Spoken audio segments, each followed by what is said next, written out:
good afternoon. Today is a rainy day, my favorite weather. I have a question for you. What is your purpose in life? Ano ang layunin mo kung bakit nabubuhay ka sa mundo? What keeps you going? What keeps you going? Bakit kapag may mga pagsubok sa buhay, patuloy ka pa rin lumalaban? Ano ba ang purpose ko sa mundo? Palagi mong tatanungin sa sarili mo yan dahil napakahalaga ng purpose. Dahil kapag may purpose ka, ito yung paghuhugutan mo ng lakas kapag ikaw ay dumadaan sa mga pagsubok sa buhay. Pag gusto mo na sumuko,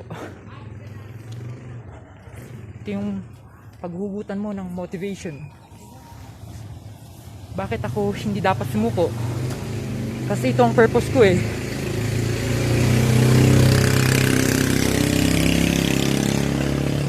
Purpose kong mabigyan ng magandang buhay ang aking pamilya. Maging successful ako to help many people to make this world a better place. So yung ganong purpose, that's your motivation. Yun yung magmo-motivate sa'yo na lumaban, na magpatuloy kahit mahirap ang buhay. So mahalaga na may purpose ka sa mundo. Okay? So palagi kang mag-iingat.